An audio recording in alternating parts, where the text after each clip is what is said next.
Every beat the darkness, every beat the dream.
cause of a damn. Hear my new basic, chrome it up in the soup. Feel my team and I pick me team and I mean I never do. Turn line, if you stop in the bass, up a shot, then back up, I get a sleep. And I let you go.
right here next to me.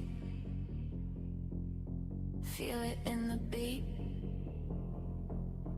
Take control of me. Energy, energy, don't let go. Energy, energy, lose control.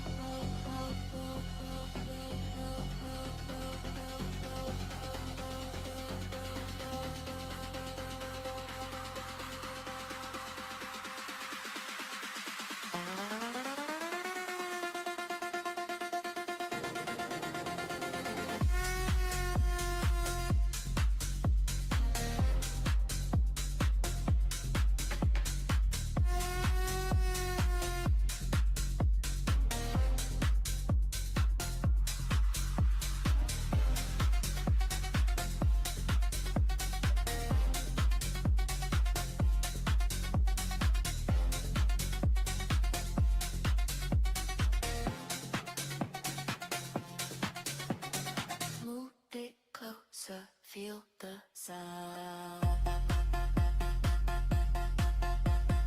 Let the rhythm take you down.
Hello, everybody.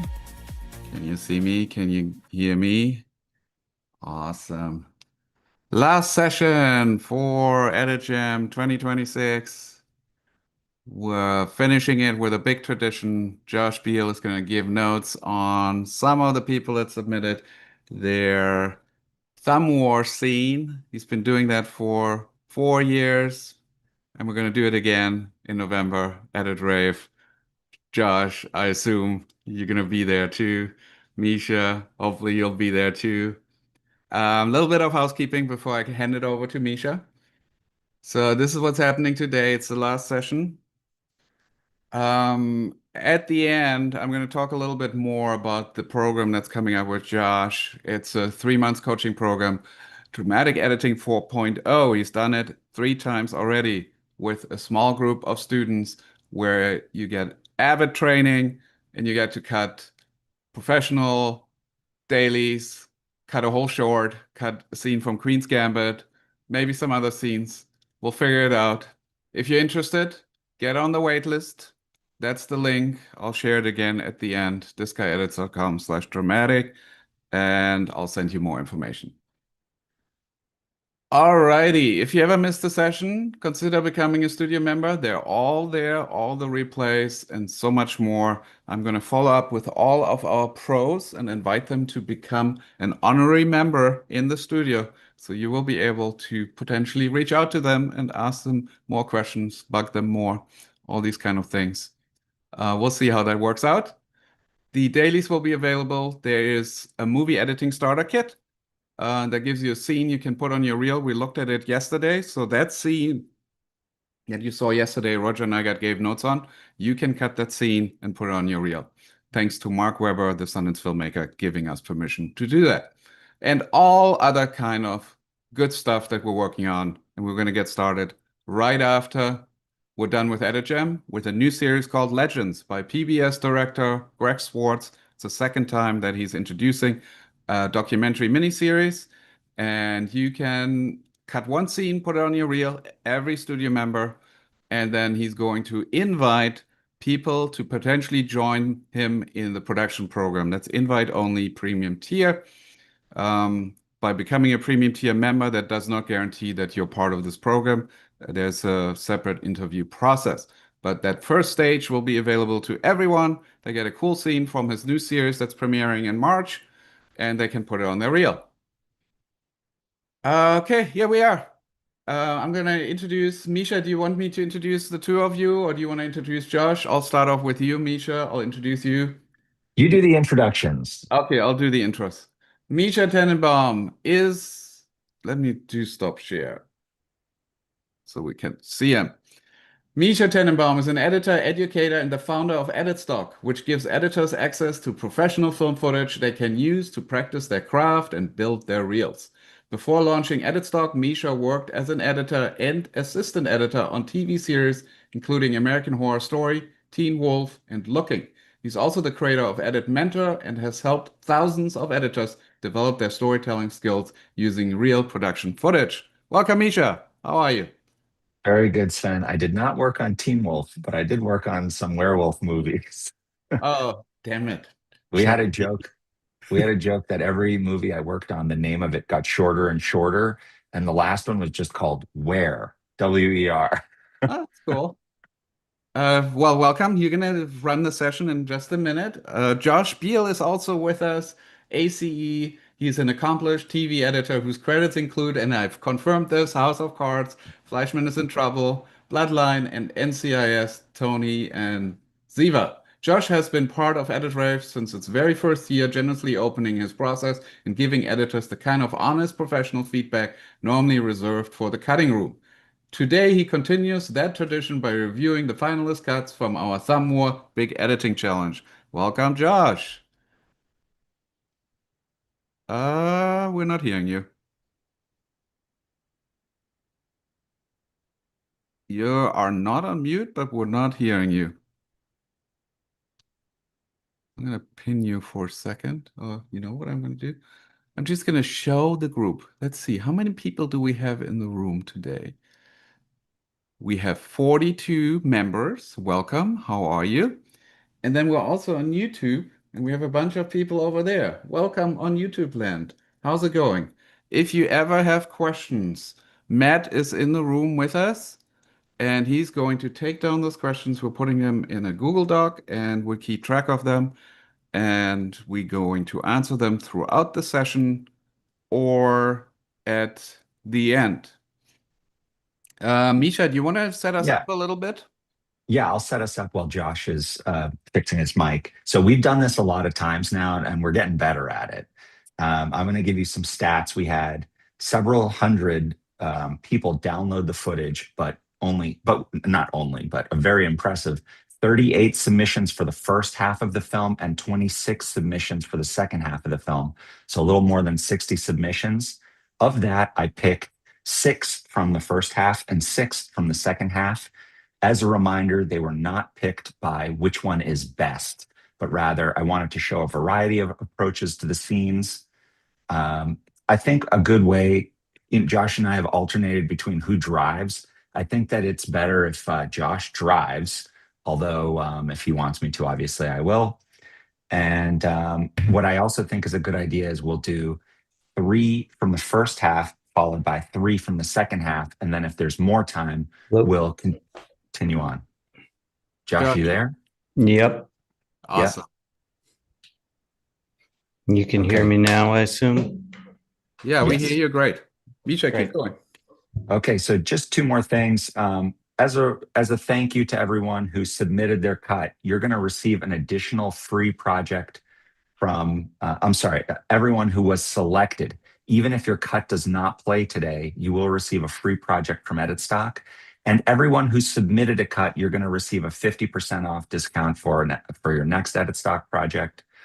And I think that really there's no point in talking more. I want to get right into the cuts. We have a lot to show.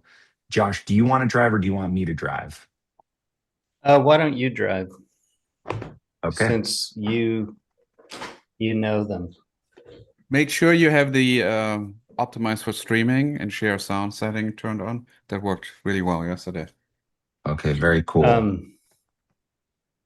So before we launch into that, I just want to preface I just want to say hello to everybody. Thank you for being here. This is always a fun thing for me to do.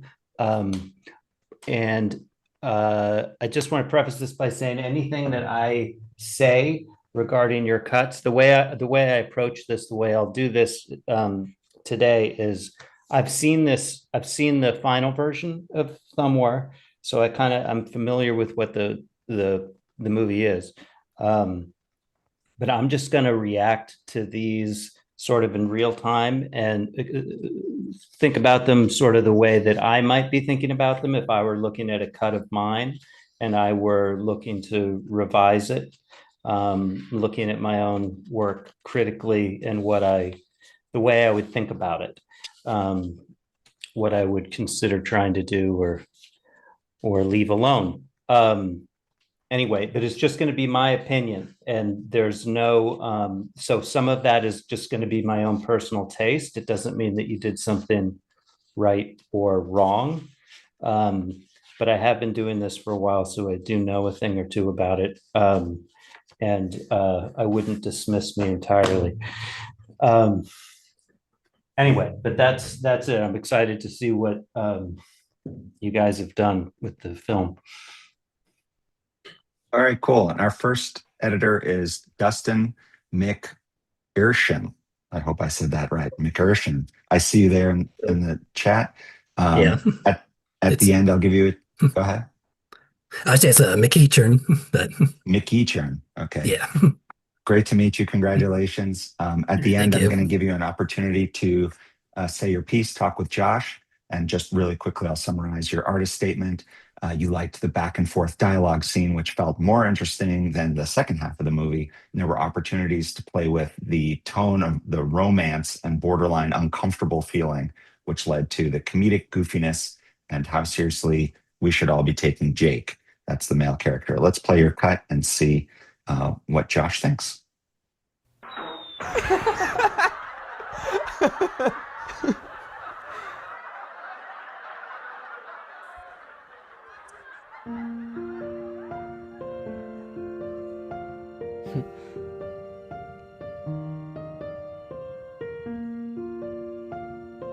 One, two, three, four.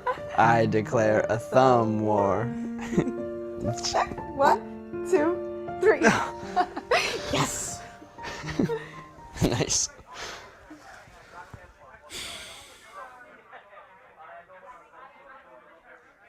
Let's do another one. The movie's on. I just, one more. Okay. Okay. You ready? Okay. 1, 2, 3, 4. I declare a thumb war. 1, 2, 3. Booyah! Booyah. Look, I won't do booyah if you want to go again. Yeah, let's go again. Yeah. Okay. You can say whatever you want. That's fine.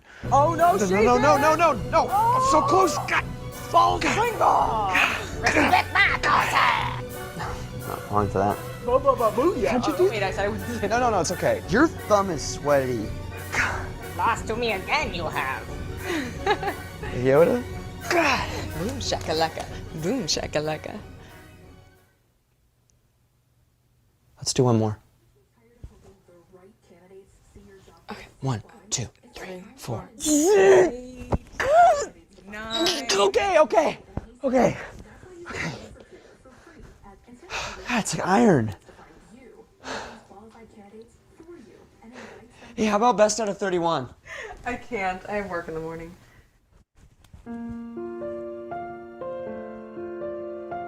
Just one more.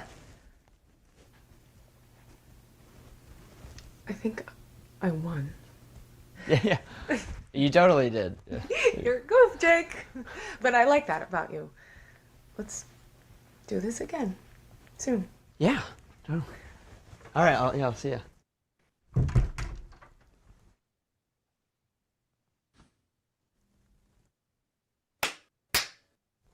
Pathetic.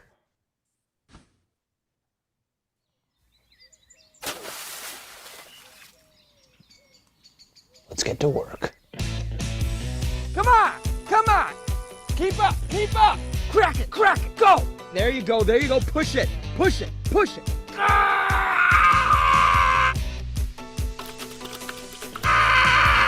There you go. Come on now. Come on.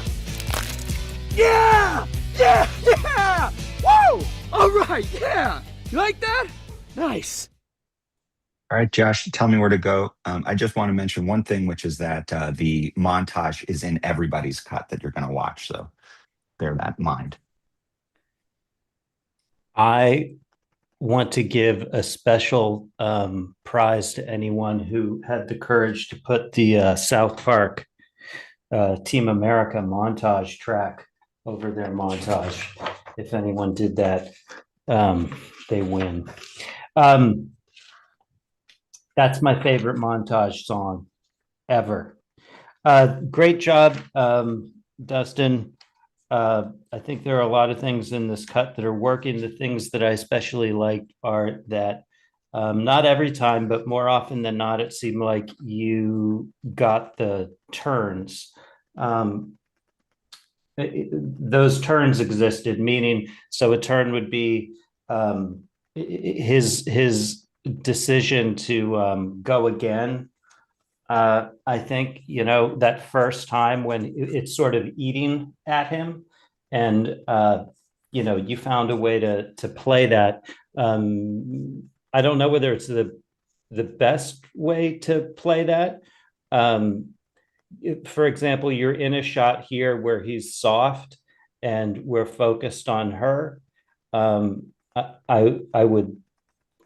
guess I would kind of wonder if his angle might be a little bit stronger to play something like that on, where we see his decision to for the first rematch, if that makes sense, because it's that's where the first sort of cringy moment is. You're playing it in the wide here, which might be great, but when it's an internal kind of private moment almost of his, I would probably be looking to see whether I could play that in a single and then go to the wide for the more physical interaction with the ask and the thumb war. But I think the best thing that you've got are the, you seem to have carved out the beats more or less of the scene, which is sort of like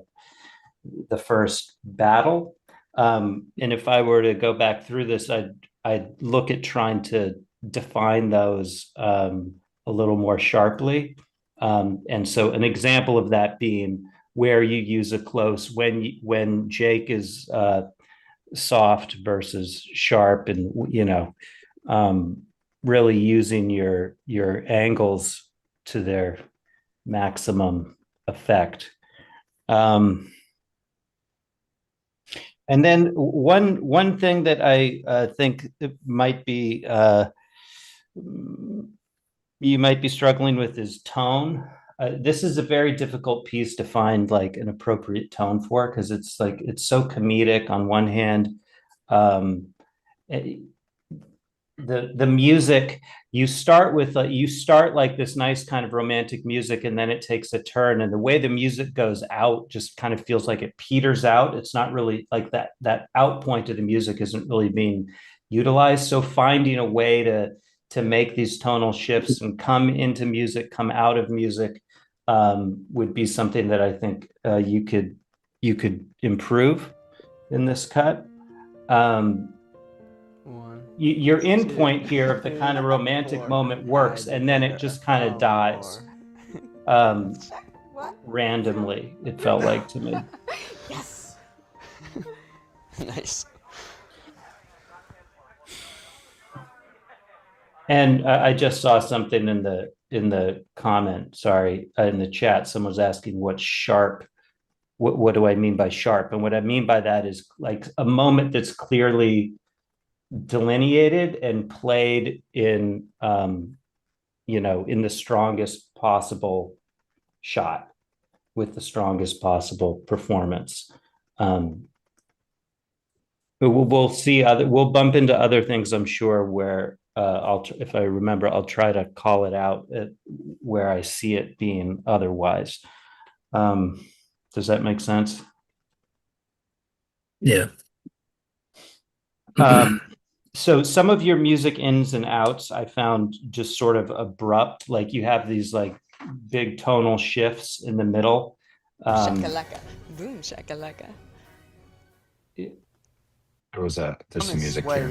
Yeah. Lost to me again, you have. Yoda? And again, this music cue just sort of fades out. Let's do one more. Like you could milk that moment and make us really think that they're going to kiss, or that he's finally, like, I think the whole trajectory of this first section is like, we really want him to stop, right? We really want him to just let it go. And he's got a good thing going here with her, it seems. She's very patient with him, and maybe is a good match, but he can't drop it. And so to really let us think, find those moments like the kiss and whatever, where you think like maybe he's gonna finally come to his senses, and then he doesn't, and just to sort of elongate those beats a little bit more and have a little bit more fun with that. And your music and stuff can help you there, direct the audience's expectations.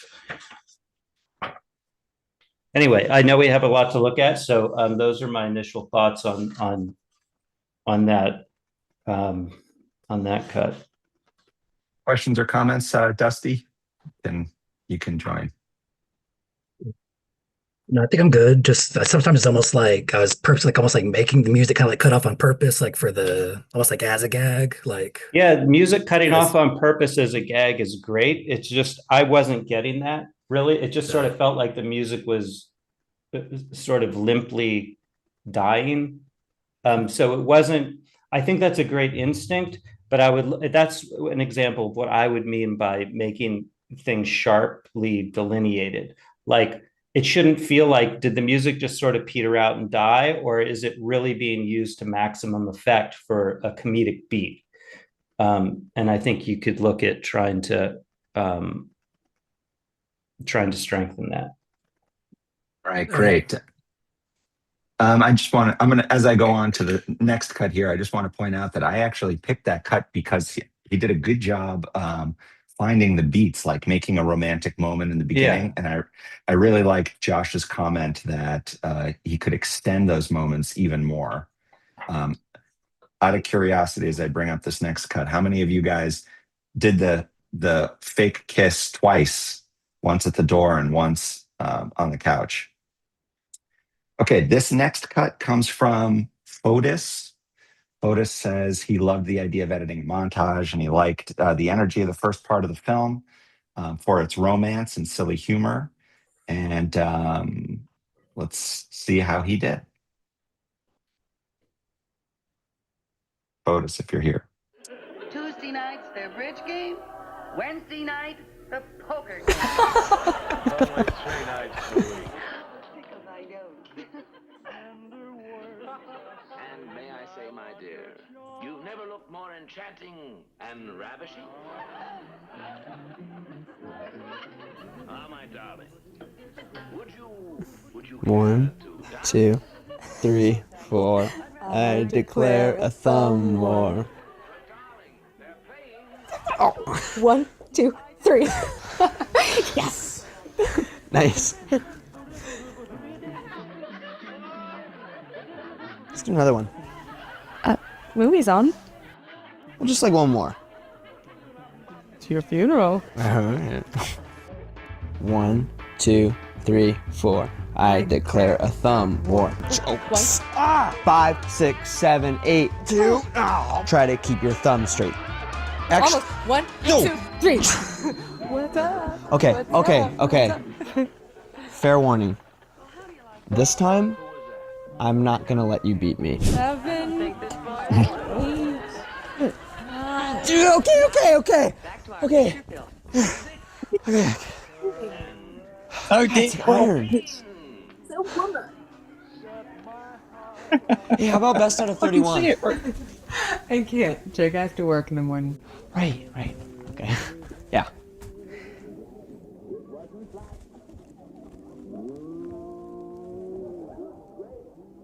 Just one more. I think I won. Yeah, you did. You totally did. Yeah, good you. You're a goof, Jake. But I like that about you. Let's do this again sometime soon. Yeah.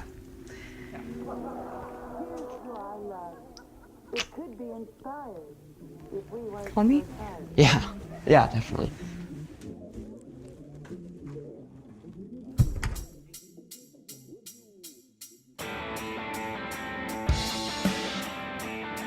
Pathetic. Let's go, push it! Come on, you got more than that. Come on, there you go. Keep up! There you go. Keep up!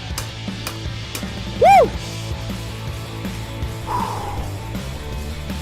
Come on, that's nothing! Don't fall behind. That's weight! What are you, a girl thumb? Come on! Show me a punch. That's not a punch. You're getting tired? Let's slap. Punch into it. Come on! You're massaging it. I want you to hit it. Pick it up! Come on, man. That chicken's dead and it's winning. Come on. Punch. Harder. All right. Looks good. Good stuff, man. All right. Good work.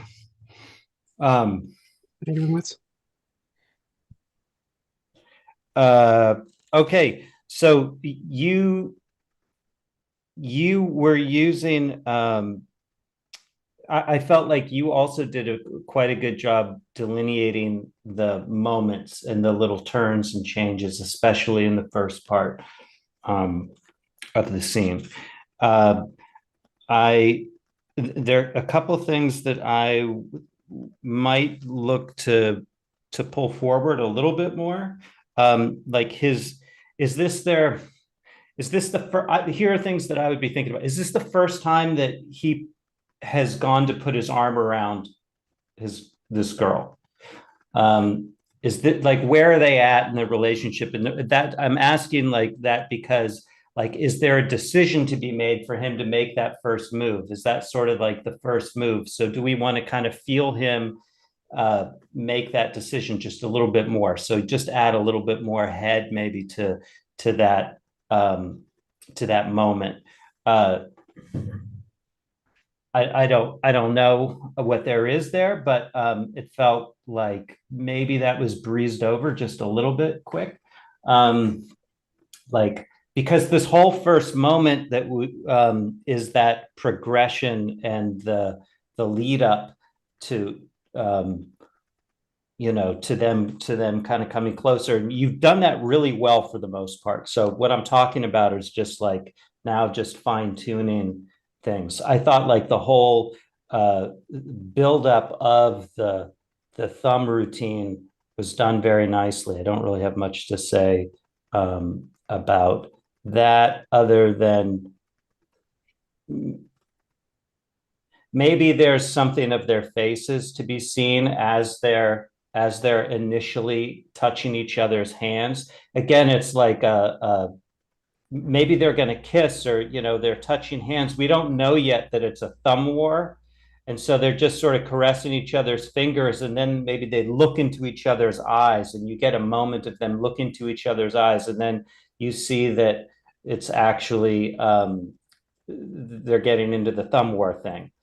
So it's a reversal. Like, this whole sequence is all about these little reversals, leads up and reversals. And so I'd be looking to really pull those forward. What else did I write down? Oh God, my pen. Okay. I think I wrote down, let's do another one. Well, whatever. I can't read what I wrote. 1, 2, 3. Yes. Nice. That's good. Okay, on. yeah, okay. It gets a little cutty in there for me. And I'm not entirely sure why. Maybe there's a good reason with comedy like this. Like you can get away with a lot of like performance is king and the joke and the timing is king. So you can get kind of more cutty than you might in a drama or something like that. But that moment felt like it's potentially a little cluttered with editing. That's a small thing, but I'm always looking sort of like, can I simplify it? Movie's on. You know, and is this shot necessary? If it's necessary in something like this for pacing or for a joke, then by all means you keep it. But I'd look at that because it wasn't clear to me as a viewer. It's all just, I think it's just this one shortcut in here. Yeah. There's like one that's like 20 frames long. Now that I look at it, you can just take that out. Yeah, it just felt like there was a shot in there that you probably don't need. And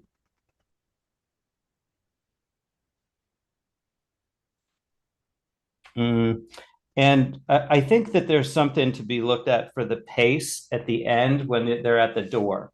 Felt potentially a little slow. And Hey, how about best out of 31? And not that there wouldn't be some drawn out moments here, but it just felt a little mushy. Like this was all played nicely, but it was sort of in the middle. And like we want to see, I think, her reaction to just one more. Like she thinks she's about to be kissed.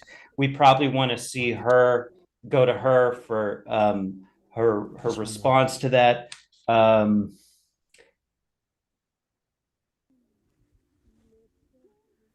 right, just play it through here. Yeah, you did. That's all good. You totally did. Yeah, you're a goof, Jake. But I like that about you. Let's do this again sometime soon. Yeah.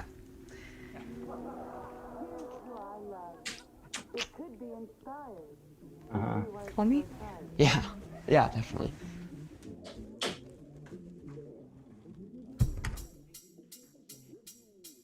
Anyway, I think I picked it because of this really great moment, this whoosh pan here. This time, I'm not gonna let you beat me. Oh, that's what I wrote down. This was a good use of a cut for a joke. Misha, what you just called out, I think that's what I couldn't read. I thought that was really well done. And that was an example of something I felt like was a joke that was like clearly defined. I'm not gonna let you beat me.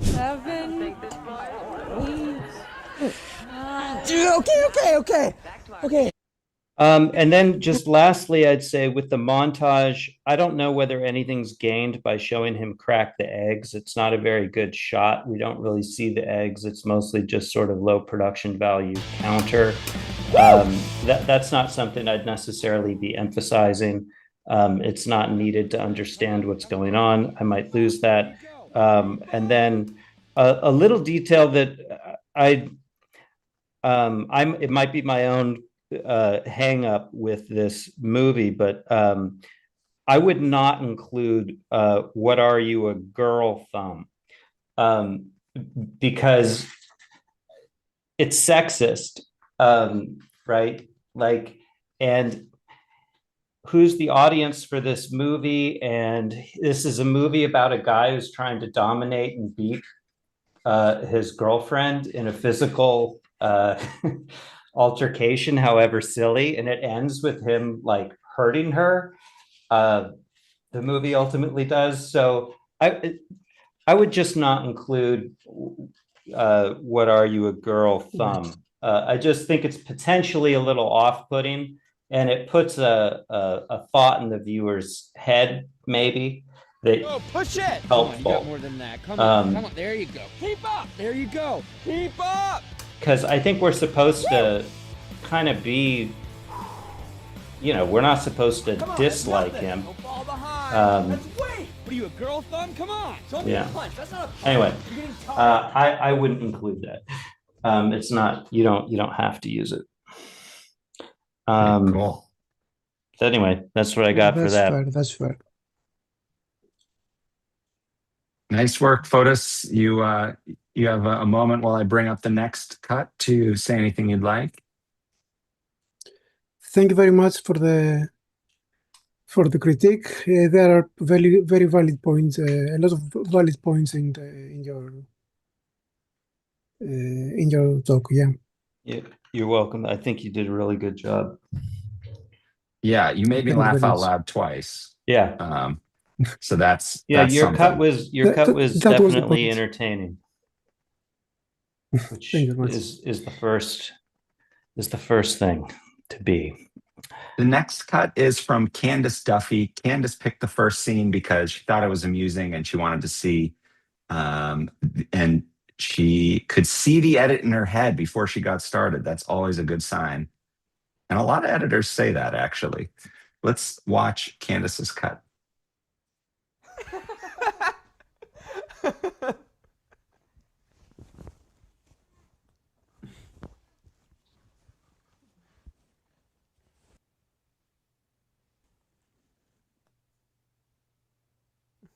One, 2, 3, 4. I declare a thumb war. 1, 2, 3. Yes. Nice. Let's do another one. Okay. 1, 2, 3, 4. I declare a thumb war. 1, 2, 3. You counted too fast. Oh, come on. No, all right, let's go again. 2, 3. 2, 3. God. No. 1, 2, 3. God. 3. Ow. 3. God. Shakalaka. Shakalaka. Let's do one more. Put that down. Okay, this time, I'm not gonna let you win. 1, 2, 3. 4. I declare a thumb war. 5, 6, 7, 8. Try to keep your thumb straight. Okay. God, it's like iron. Hey, how about best out of 31? I really can't, Jake. I got work in the morning. Yeah, sure. Right. Yeah.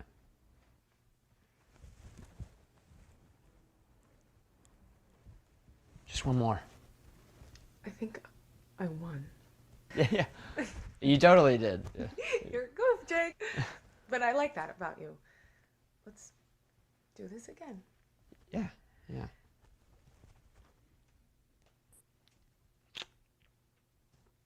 Call me? Yeah, definitely.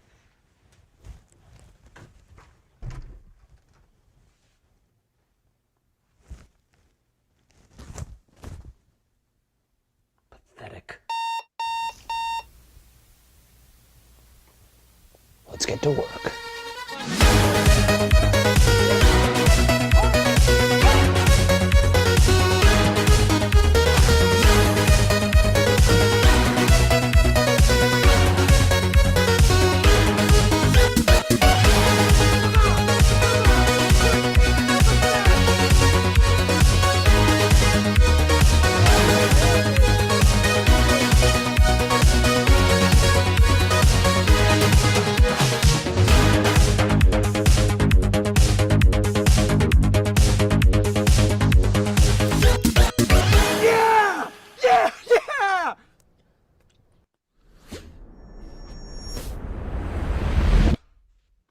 Josh, your thoughts? Great job. I think that your use of music was especially good. Tonally, the music that you used during the thumb war montage, I felt like struck a pretty good balance between not being overly comedic, but still being, appropriately light. And similarly with the montage music, felt very 80s rocky, appropriate. And the way you come in and out of it, I felt was successful. And the progression of the thumb war itself, I thought was quite good. The lead up and his, the way it escalated was all really nice. Let's go again. 2, 3. Can you go back to let's do another one. I think it's his first time asking that. Okay, yeah, go back. Yes. Nice. Okay, just play it out. Let's do another one. Okay, why? One, There's a decision. Okay, here's just like an overarching thing that I always think about when I'm cutting scenes is very often there's a character is making a decision. It could be big, it could be small, it doesn't matter. But a decision is being made. And here a decision is being made where he's deciding impulsively that he's asking for a rematch. And there's an edit that kind of comes right on that decision. We don't see the decision manifest on his face, and then that motivate the cut, right? Now maybe you don't have the material to make this work, but if you held this shot for just a little bit longer, do we see any sort of change on his face? And then the decision to go, he can't help it. He's going to ask for the rematch. And then that motivates the cut to the 2-shot.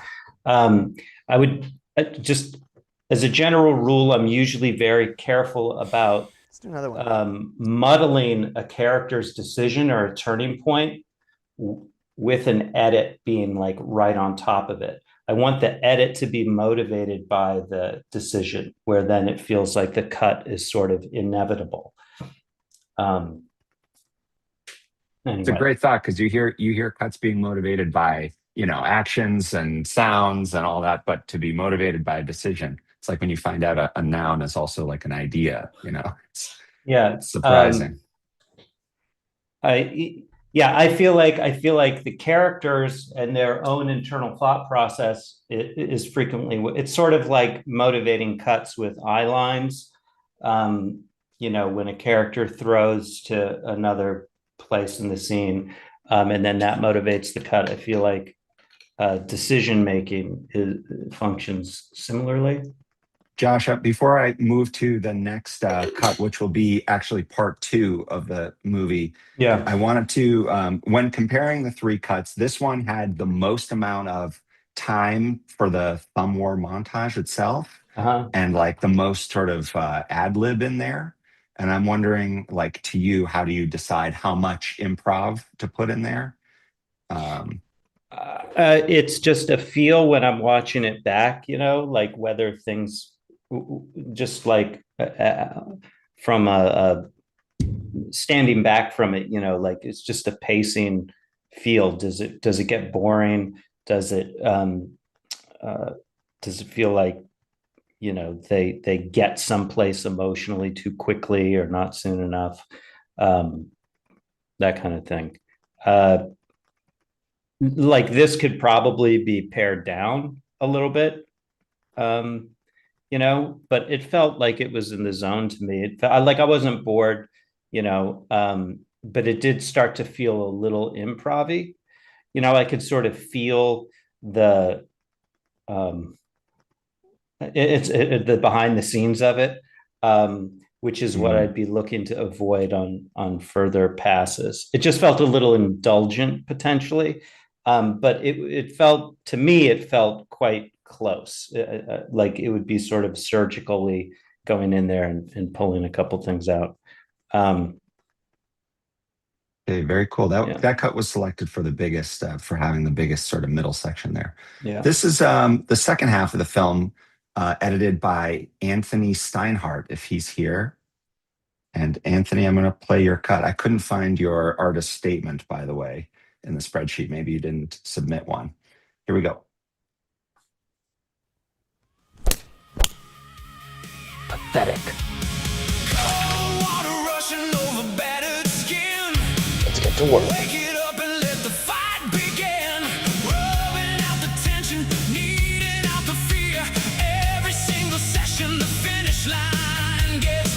me a punch. That's not a punch. A slap. Punch into it. There you go. Push it. There you go. It's gonna be tough. You gotta do it.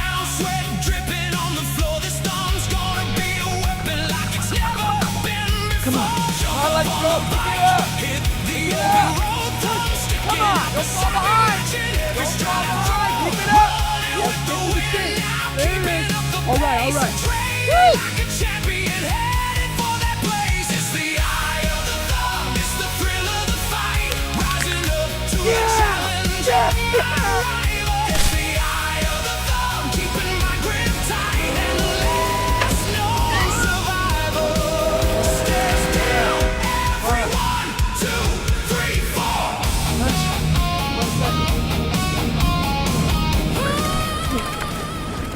Amy, hey, yeah, oh yeah, me too.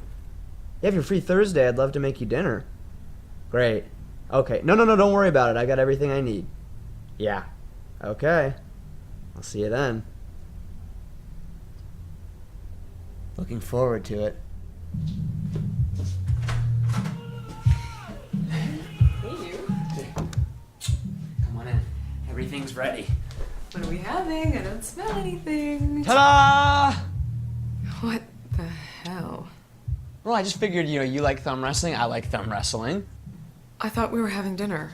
Yeah, we are. After, I got Hot Pockets. Come on, it's gonna be fun. I'm not so sure. I worked really, really hard on this. Yeah, I see that. I mean, I guess it's kind of goofy, but I thought that you liked that about me. In this corner, weighing in at 4.5 ounces and fighting out of Jake's right hand, Jake's thumb! You want some of this? In this corner, the undefeated champion. Yeah, that's great. Let's go.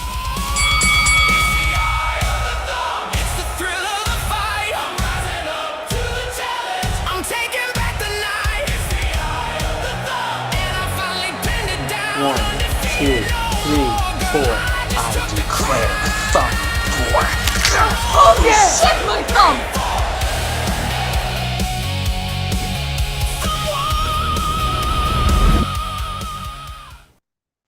Oh man, a lot to talk about. A lot to talk about. That one I chose just because I think he wrote a song called "The Eye of the Thumb War." Something.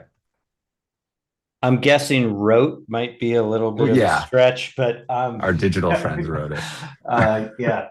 All right, Anthony, are you here? I know you. All right. Yeah, I'll just sort of start with the montage because I feel like that's the section that would need probably the most love, and that is first of all, on big higher level thing was just, would you include I'm assuming an AI generated song in your cut? For this purpose, for this class, or this whatever session, I think it's funny. That got a laugh out of me. It was like, once I realized that you'd generated this kind of Rocky-esque custom track, it was good. And like your music person, if this were real film, could do something like that. That said, like, AI is so touchy.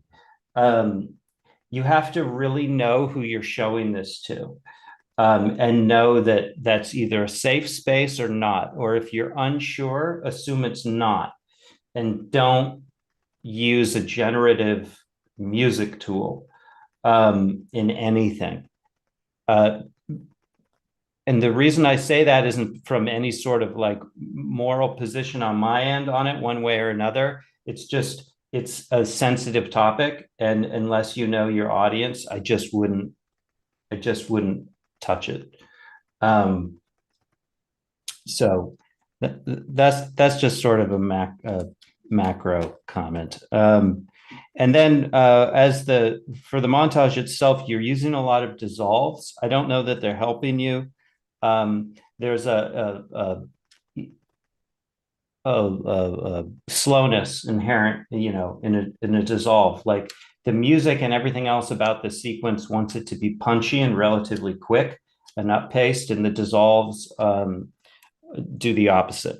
And in general, I would say then some of your shot choice, like specifically the shot at the end with the bike and the train, I'm just going to take a wild guess and say that you sort of fell in love with the production value or something of the train. I don't know. But in terms of its utility in the sequence and its pacing, it's kind of death. Like it's not very funny. It's not, it's just not a good button on the end of this sequence. And again, we come out of it with this other dissolve. I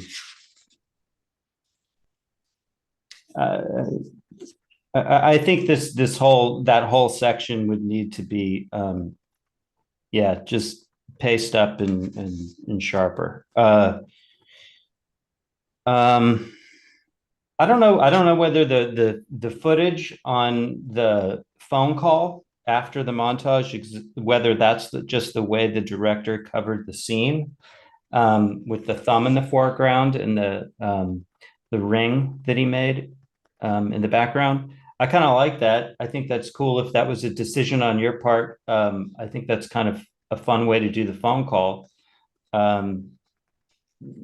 This part. This. Yeah. There's some other coverage. I also thought it'd be cool if there was some sinister music. Maybe like he's really like. It makes me think of when I was growing up, there was a cartoon called Inspector Gadget. You always only saw the villain's hand on a chair like this. Anyway, but I kind of liked this way of doing the phone call, and then using the thumb to, when he raises it up to sort of reveal his face. And I don't entirely know what this mess is in the background, but that's good. Like I'm wondering, what is that? What does he have planned? There's a little bit of mystery to it. So that seems like it's working.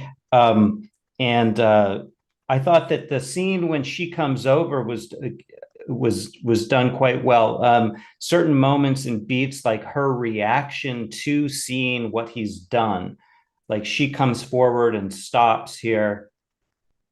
We see her face drop, and we reveal it through her perspective is really good. And the fact that she takes some coaxing, like that whole aspect of her coming around to agreeing to do this crazy thing with the psychopath whose home she's in. You pulled that off pretty well. I thought that was all really done well. The only thing I felt like I was really missing in this, and your transition of bringing back your montage music into the bout. There's sort of this change that takes place, where we go into these kind of shots. This all tonally was very smooth. I thought that worked really well. And then when he finally wins, however,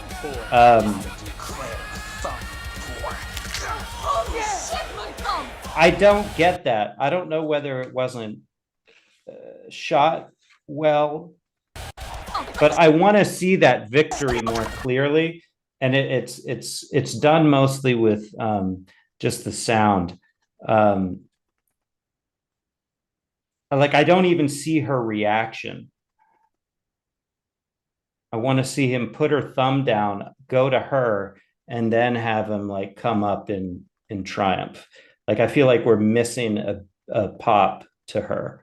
Like if it exists, I think it should be there. Anyway, those are my thoughts on that one. Anthony, Great, Anthony, are you here? if you're here, I thought I saw him. I don't see him. No. Okay, I see another Anthony. Maybe I got the wrong Anthony. It's not him. It's not his cut. Okay. All right. Well, then we're going to go to May Yang, who, congratulations, you were picked. And I remembered you this morning from the first call when we introduced the contest that I thought I knew you from another thing, but I guess I didn't. And here you are, selected. Okay, so there's a lot here that she wrote in her artist statement. She picked the scene because she found it interesting and dramatic. However, she thought it might be a little confusing for viewers who hadn't seen the earlier scene. So she used the walnut part to give it some context. I think she means the walnut being cracked. By the way, the walnut cracking, as I go to share the screen here, the montage needs to have, obviously Josh will talk to this, but when I was looking through the montages, I wanted to see like there should be progression, like Rocky starts out skinny and then gets strong, right? In the end. Yeah. And some people did that well with the chicken, but the nut is another way you can do it. And so I was definitely looking at that. So let's watch May's cut and see how she did.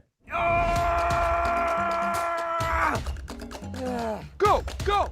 Don't fall behind! Keep it up! What are you, a girl thumb? Come on! Punch! Faster and harder! The chicken's dead and it's winning. Come on, man!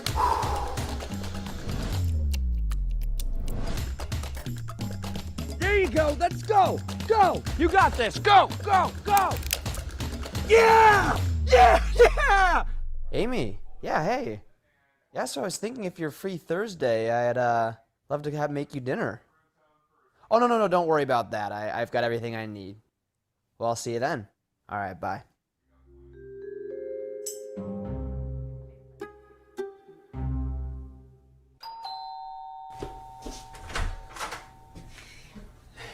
Hey, you. Hey. Come on in. Everything's ready. What are we having? I don't smell anything. Ta-da! What the hell? Well, I figured you like thumb wrestling. I like thumb wrestling. I thought we were having dinner. Yeah, we are. After, I got Hot Pockets. Come on, it's gonna be fun. I'm not so sure. But I worked really, really hard on this. Yeah, I see that. It's kind of goofy, but I thought you liked that about me.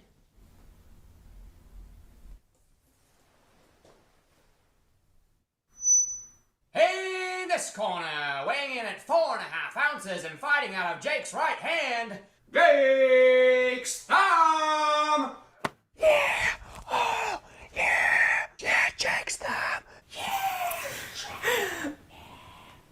Okay. You want some of this? In this corner, the undefeated champion! Yeah, that's great. Let's go.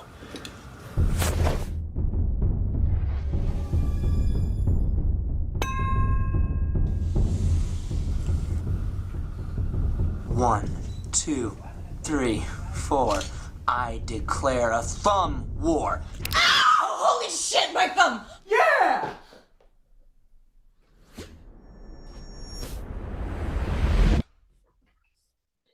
All right, so that answers that question. It does exist. The reaction of her. So good usage of that.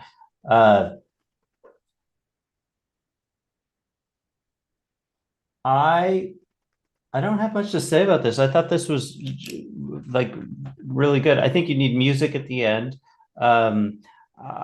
This is more like a taste thing, and you kind of have to see the whole movie, I guess, to really see whether this works or not. But you do a couple little things like those sort of pops to the close details of his creation when she first sees it.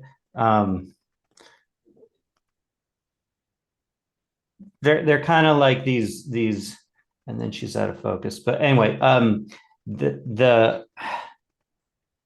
what's the word for this? It's just very forced to, like, it's to my mind. It's, and a better example of this actually is the sound effect that you do on her wink. Like, it's a camera shutter effect. I'm not sure what that really means or what that's doing for us, but there's this sort of heightened quality that's being interjected in the more grounded sort of moments that maybe it's great, I don't know, but it stuck out to me. And I think it's nice to maybe keep that heightened feeling for things like this. So I'd still probably lose the camera shutter. I don't know what a camera shutter on a wink really means. It just sort of was taking me out of it when I heard that personally. And those detailed pops felt like they were part of a visual language that belonged in this section and not in her perspective, I think, is what I'm maybe bumping on when she first walks into the room and sees those. The visual language of those detail shots didn't feel of a piece with the surrounding part of the scene at that moment. Anyway, so I'd be looking for a type of visual continuity, not just in terms of physical geography, but in terms of when you're working on things that have like two distinct visual styles within the sequence. I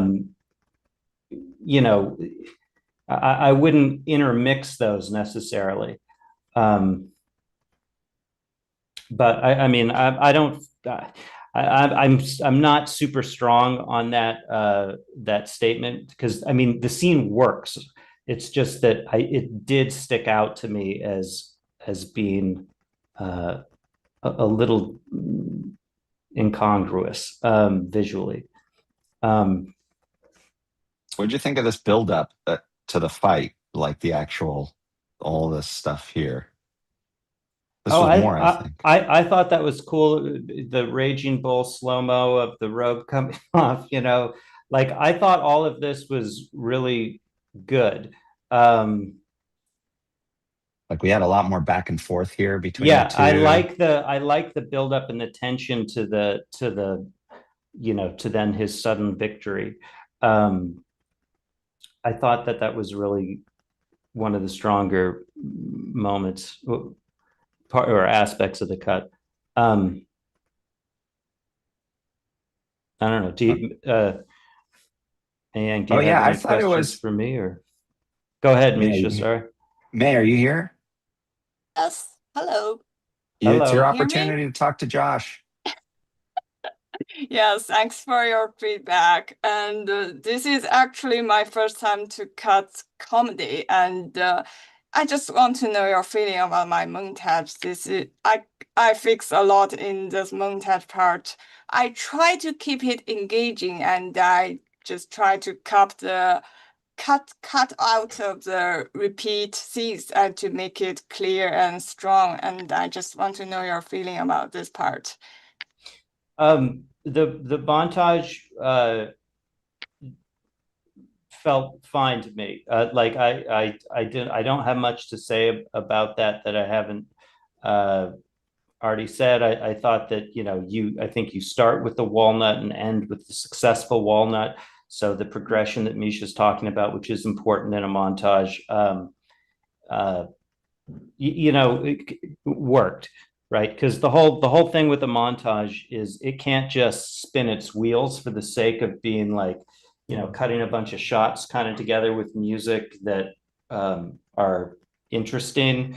Is not really a montage, right? It has to move things along and forward. And from the short montage here that you did, it felt like I was getting that.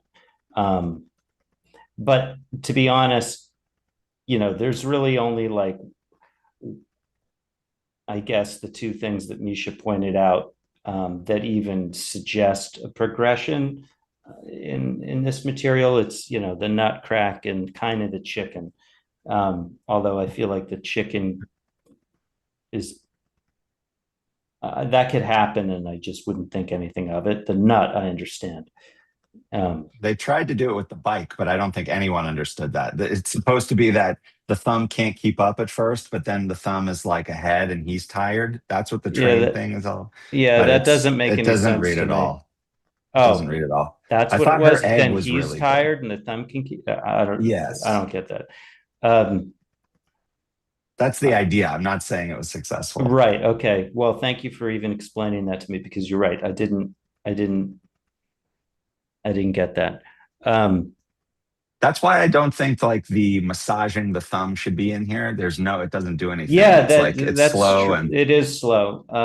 It's and it kind of doesn't a go nothing. anywhere. No, it doesn't go anywhere. It's a nothing moment. When you first see it, you kind of go, "What is he doing? Oh, I guess he's massaging the thumb," and then we move on. It's just not a great visual.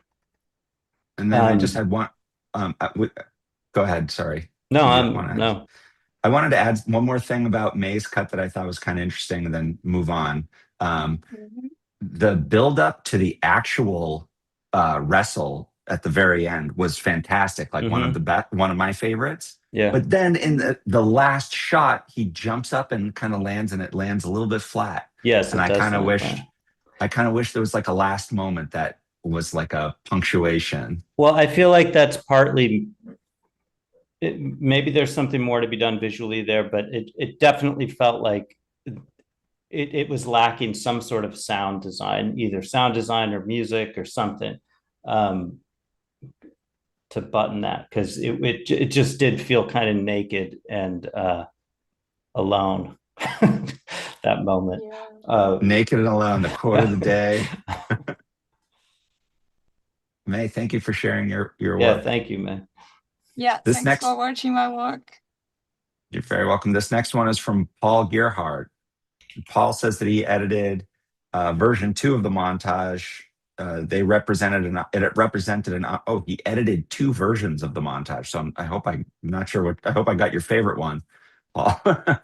It represented an opportunity to edit a very dynamic sequence, which included several camera setups, and he especially liked the face-off at the end, which had very good art direction.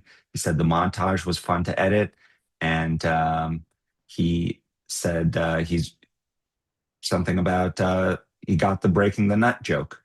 So let's take a look at Paul's cut.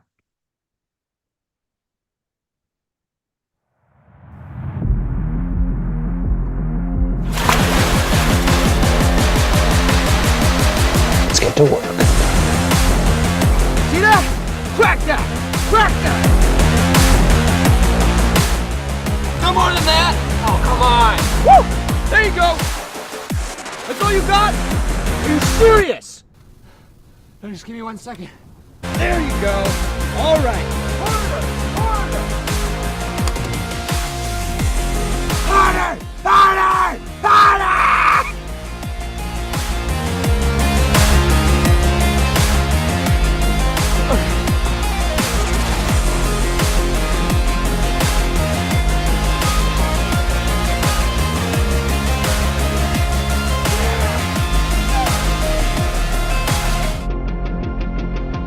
Amy. Yeah, hey. Yeah, me too. Yeah, so I was thinking if you're free Thursday, I'd love to make you dinner. Great. Oh, no, don't worry about that. I've got everything I need. Yeah. Okay. I'll see you then.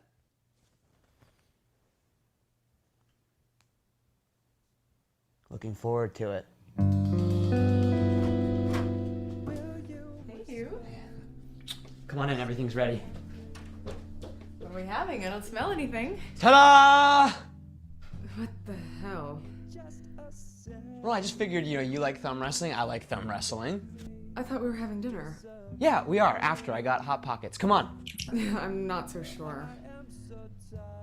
Oh, I worked really hard on that. I can see that. I mean, I guess it's kind of goofy, but I thought that you liked that about me.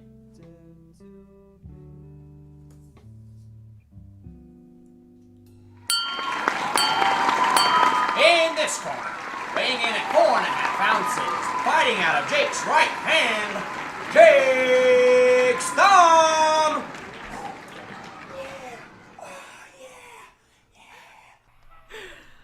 Okay. You want some of this? In this corner, the undefeated champion. Yeah, okay, that's great. Let's go.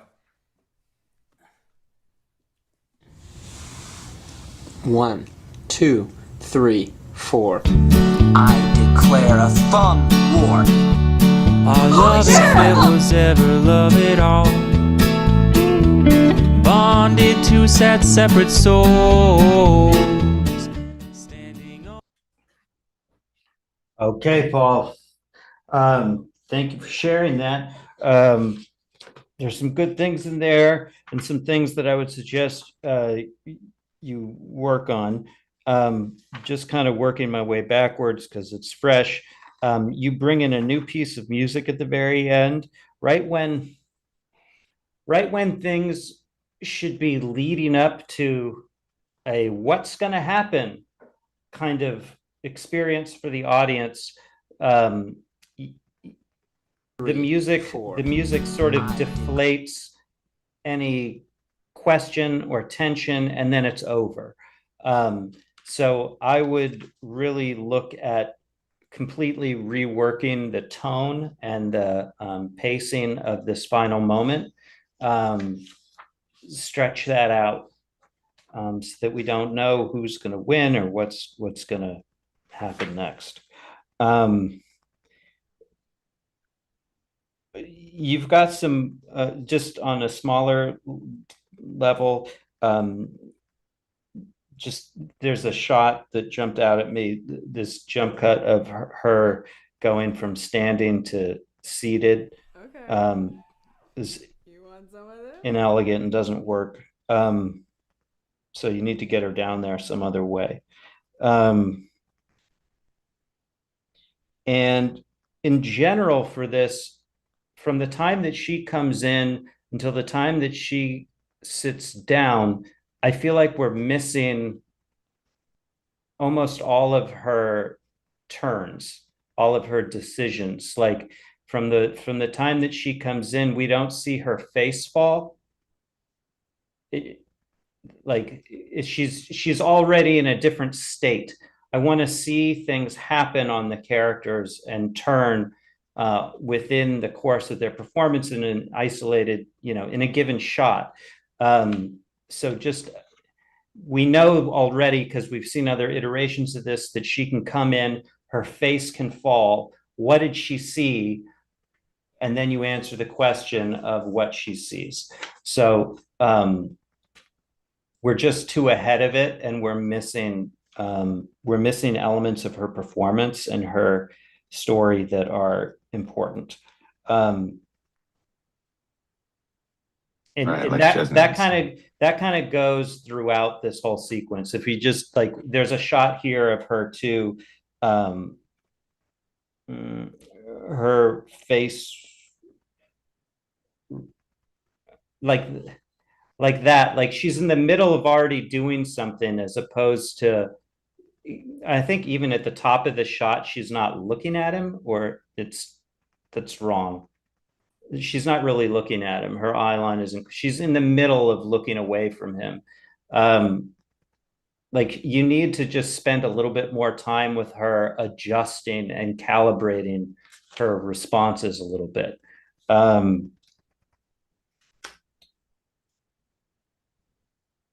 Because the whole goal in this sequence is she has to believably agree to participate in this, and she has to also be believably confused and weirded out by it initially.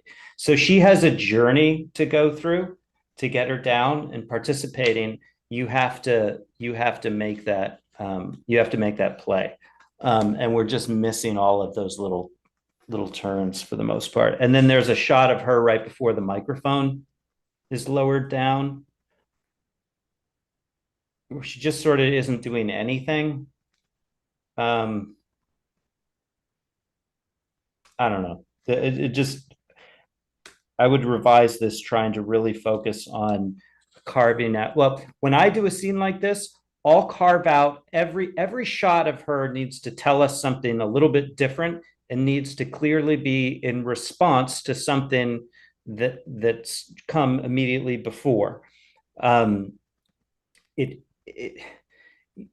It's a cause and effect thing, and I want to like my first cut of this would be very deliberate, and it would probably be too slow, but all of those little turns and stuff would be clearly placed, and that I'd know that I have all of the performance that I need from that character in its entirety for a given moment, like her reaction to seeing the diorama when she first comes in, that would be played there, and then maybe I'll end up like tail trimming it or something, you know, upon subsequent revisions to tighten things up, or maybe I realize that you know, she's doing too much, I can pare it back, whatever. But the point is that all of that would get blocked out first. It's like when you're doing a sculpture or something and you've got like a big piece of clay and you're like, okay, this big clump right here is going to be the head, and this big clump right here is going to be the torso, and I kind of like pound them into general shape.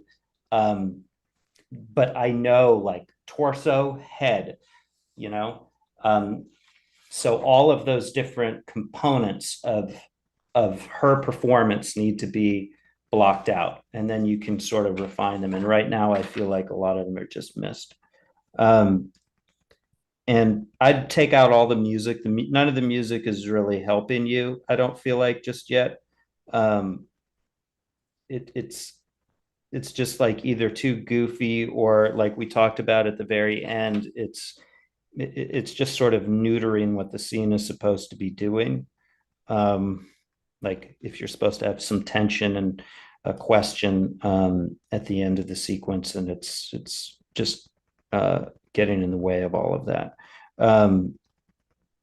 I think it's good in the montage that you keep coming back to the nut.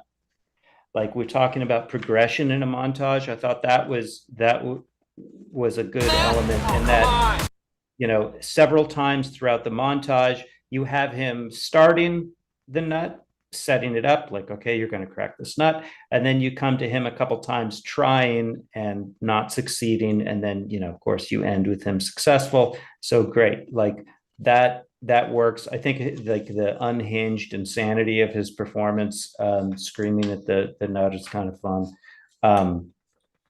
But that's a good instinct. The stop and start there's a moment where you stop and start the music in the montage. I don't think you have really time to do that. And I don't think that what you're doing it for is funny enough to warrant it. Are you serious? Just give me 1 second. It's just sort of, it's not really, it doesn't work. It's not motivated. It doesn't work. It puts the brakes on things to no real gain. So I would just keep the music going and get through this. I just lose that. Yeah, I'm curious, Josh, what your thought is on, he actually used some different coverage here. For oh, yeah, calls. that's the last thing I'm going to say is that it's needlessly cutty to I was me. thinking if you're free Thursday, I'd love to make you dinner. Great. And here's the the problem. problem. Don't worry about that. I've got everything I need. Yeah. So he's going to cut to this close. And then we cut back to the thumb that just leads us to another close. And then as soon as we get to it, we're cutting out of it to a POV of the thumb. It's very fragmented. It's cut too fast. The rhythm is off. And the biggest sin is just that it's unnecessary. I feel like it's not additive. It just feels like we're cutting too much to the same sorts of things for no, it's not forwarding our understanding of the scene. Paul, if you're around, defend yourself. Sorry, Paul. I know I'm Paul. I know I'm Okay. I'm I being don't think harsh, Paul is but in the room. There's one Paul, but not the right Paul. Okay. So I we're know gonna ask. I'm being harsh, but I know Paul a little bit, and so Okay, well, go ahead. Sven, it is 11:15, so I'm gonna let you decide. Should we keep going? You want more cuts, or what do you want to do? Well, we still have a bunch of people that thought they were going to have a scene. Can we do a couple more? Let us know in the chat if you want to keep going or you want to get to the prizes. More cuts, I'm seeing more cuts. So why don't we do like another first half, second half, like one or two of each? And then check back in. Okay, Check back cool. in. This one is from Chris. Mhm. Does anyone? I know there's a bunch of questions in the chat.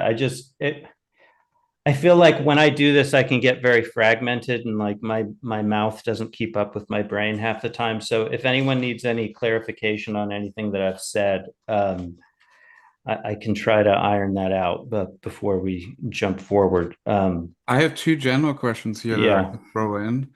So this is coming from YouTube. General question for Josh. What do you prioritize? The framing, close, wide angle, or the performance?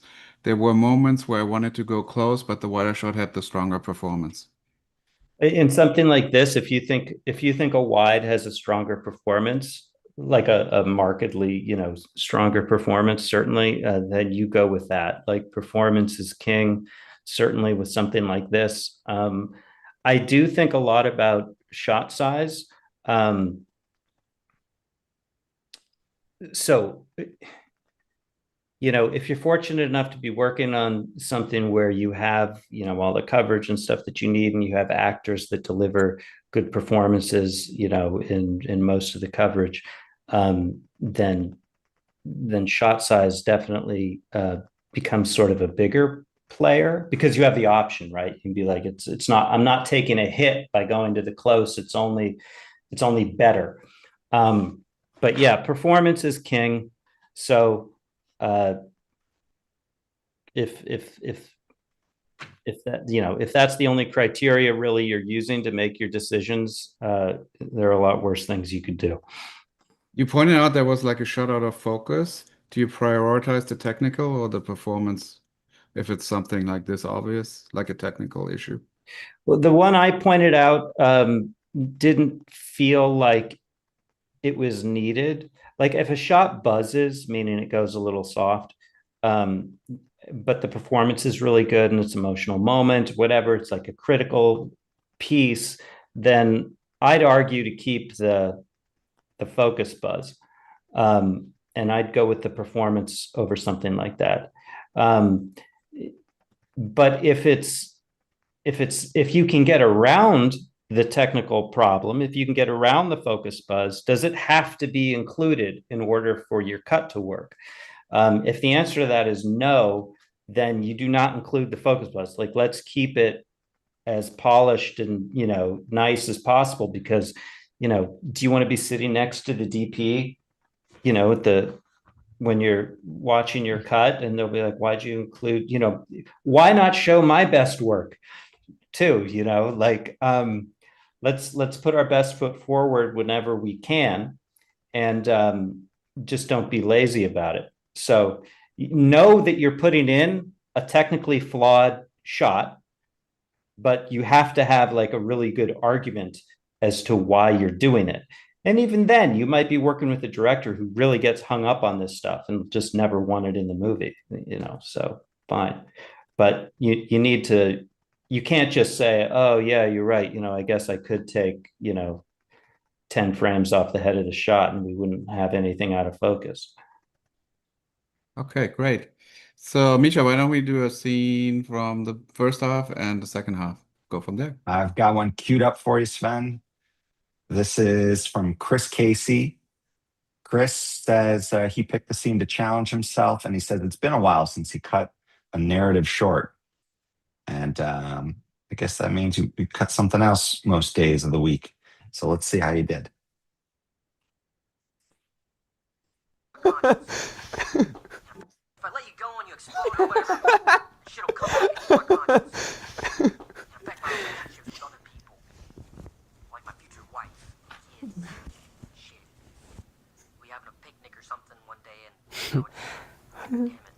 1, 2, 3, 4. I declare. 1, 2, 3. Yes. Nice. Let's do another one. Just like one more. To your funeral. 1, 2, 3, 4. I declare a thumb war. 1, 2, 3. Oh yeah. No, you counted too fast. Oh come on. No, let's do one more. Come on. 3. God, I get so close. I get right there. 2, 3. Get out. 3. Oh. Did I hurt you? 2, 3. It's not about my ego. Me neither. I'm just playing for fun. Yeah, It's fun. It's fun. It's so much fun. This time, I'm not gonna let you beat me. 7, 8, 9. Okay. God, it's like iron. Hey, how about best out of 31? I can't, Jake. I have to work in the morning. Oh, right. Yeah. Okay. Just one more. I think I won. Yeah, you did. You totally did. Good you. You're a goof, Jake. But I like that about you. Let's do this again sometime soon. Yeah. Call me. Yeah. Pathetic. Let's get to work. Come on! Keep up! Push it. Go! You're weak! Show me you're strong! Yeah! Rip into it! Come on, man. That chicken's dead and it's winning. Come on! You got more than that. There you go. All right, there's a rhythm. 1 second. Yeah! Amy, if you're free Thursday, I'd love to make you dinner. No, don't worry about it. I've got everything I need. Okay. I'll see you then.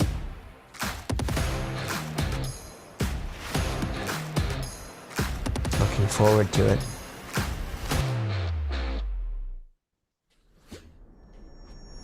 Totally different take on this cut. I thought that was really good. I don't have a lot to say other than good job here, good job there.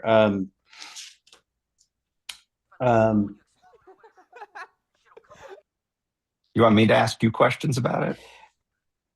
Oh, well, first, I just want to say a couple of things that stood out to me that I jotted down that I really liked. I thought that the idea to go to the thumbware title there I thought that was a cool idea. I thought it worked. I thought in general, the way this is like a good one to look at in regard. I mean, I don't want to compare you guys too much, but like I did talk about, I think at the very beginning on the first one, music that would go out in kind of a soft way, as opposed to in this one, I think is a good example of music that is finding its in points and its out points in what I would say is a strong kind of sharp way. The way the sound is being brought in and out is clear and additive to the story. So this is just a pretty good example of what I'm talking about when I use those terms. Like the music goes out on when they're shaking their hands, I think in the middle.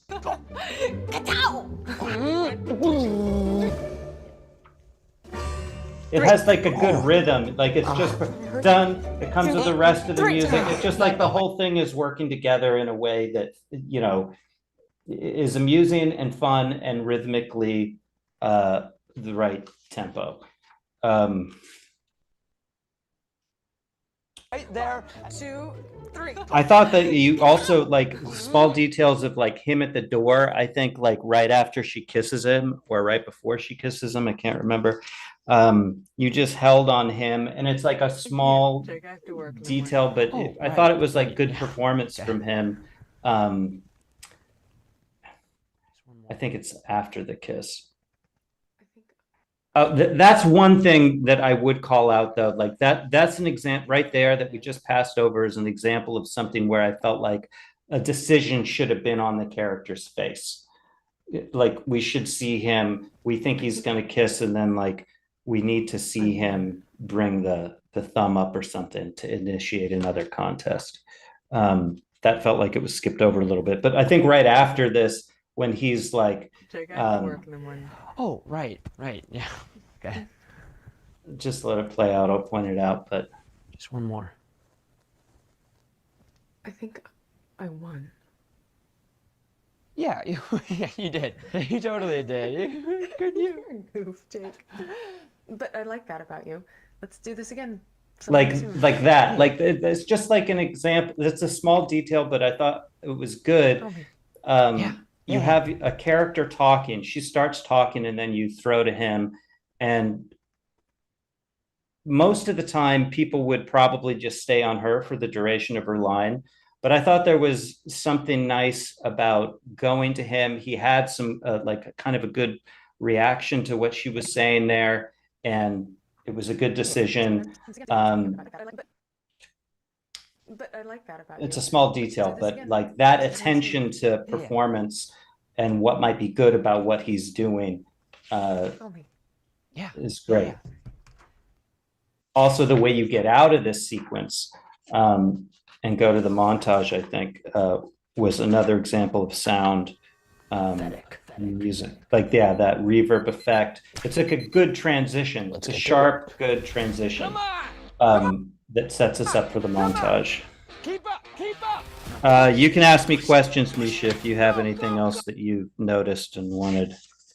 Yeah, I've got a question. How much time would you spend on, if you listen in the background, some people put in TV shows. Oh.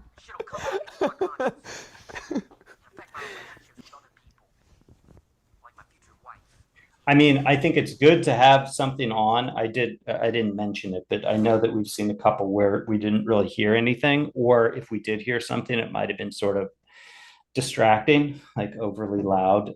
Like it's the sort of thing that we shouldn't really be listening to, but feel and be aware of. But if it calls any real attention to itself, I think it's not working for us. Another question I had about this cut is the editor used a lot of like overlapping dialogue where it felt montagey. Yeah, right? I thought that was that also worked, and it was sort of advanced level shit. Like, like to have the guts to kind of let the audio be asynchronous, with what we're seeing. Because that can go south easily, right? That can be done badly. And I didn't feel like it was done badly here. Like I was with it the whole way through. I understood what was going on. I didn't, because what can happen is, in less experienced hands, you might try something like that and you would get the note of like, why is the sound out of sync all of a sudden? I kind of got the feeling, you know what, when I got the feeling, this editor had said that they cut a lot of like non-scripted stuff, and I got the feeling like that overlapping dialogue idea plus these like dips to black during the montage come from that background. Let's get to work. Come on. Like this dip to black. Keep up. Where it's like a little trailery. I felt like that's from maybe their editing background. That's true. And then we had like a really different interpretation of the phone call. I'm curious to get your opinion on it. Don't worry about it. I've got everything I need. Okay. Well, my opinion on this is that the other coverage was used. Looking forward to it. The other coverage was used there. It's also being used kind of to end this whole sequence. It feels like it was put together almost like as an ending. I guess it is the ending of that run. But you know, you use the other shots here, but it didn't feel overly cutty this time to me because each shot was doing something clear. And we weren't repeating ourselves. We weren't using the thumb after his close-up to bring us up to another close-up. You know, each shot was serving a distinct function. So I think that's why it worked better for me. I see that Chris is in the room. Chris, do you have a comment? Do you have a question? No, just thank you for all the compliments. I'm glad you liked it. Yeah, good job, Chris. Good. Should we do one last one and then we'll do a Q&A to make sure that we cover maybe some of the questions that everybody has in general, and then we do prizes. Okay, very good. This one's from Andrea Monure. She picked the scene. She picked the second half of the scene film because she found it to be really funny. And I just want to say before I show this that watching all y'all's cuts reminds me of what it is that I love about editing. I don't get to do this as much as you might think. So I appreciate everybody's work. Okay, let's take a look at Andrea's cut.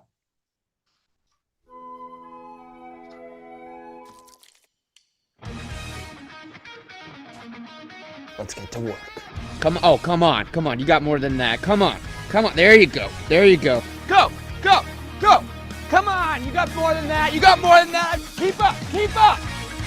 up. Come on, that's nothing. I don't even hear that. Go harder. Come on, fun. Come on, man.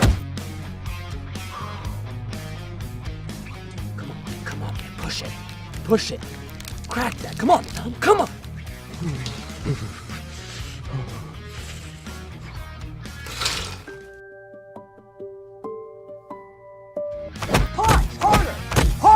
Harder.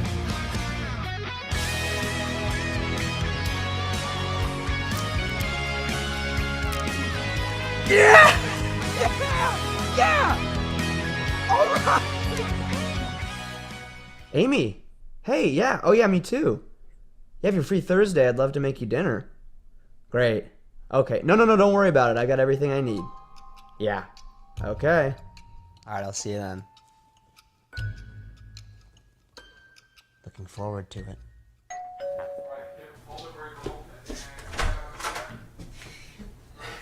Hey, you. Come on in. Everything's ready. What are we having? I don't smell anything. Ta-da! What the hell? Well, I figured, you like thumb wrestling. I like thumb wrestling. I thought we were having dinner. Well, yeah, we are. After I got Hot Pockets. Come on, this is gonna be fun. I'm not so sure. I worked really hard on this. Yeah, I see that. I mean, I guess it's kind of goofy, but I thought you liked that about me. In this corner, weighing in at 4.5 ounces and fighting out of Jake's right hand, Jake's thumb! Yeah, Jake's thumb. Okay. You want some of this? In this corner, the undefeated champion. Yeah, that's great. Let's go.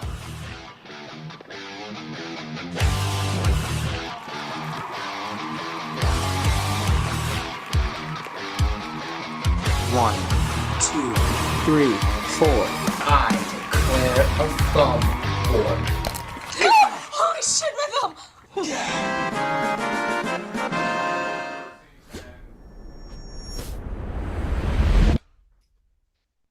Okay. Let's see here. Thank you, Andrea, first of all. And let's just start at the top, please. If you can just play the montage. The way I'm going to do this one, I'm just going to talk over it as we look at it again. Let's get to work. Come on. I'm going to ignore the little Come fragment on. of music at There the you go. top There of you go. this. Go. This music Come on. all feels You got more than that. You got like more than that. good. Keep up. Keep up. Come on, that's nothing. I don't even hear that. Go harder, harder. I'm very aware of sound effects. And now I feel the energy going out of this montage. Like right here, the music gets very low. All through here, it felt like we kind of were starting to get like some decent energy and momentum going in the montage, and it deflated around in there. And now you're working at building it back up again. But it's not really moving. And now it fades out with the dissolve, and the music just sort of fades out. It's not a sharp transition. That's all very mushy to me. That's the word I would use for it. It's a good usage of a music cue here. It's motivated on the rack to the mystery thing on the table, and you can keep playing. Looking forward to it. And that's good. Just holding on that single shot with his thumb without cutting around to the close of the thumb works. I think that's all good. Ready.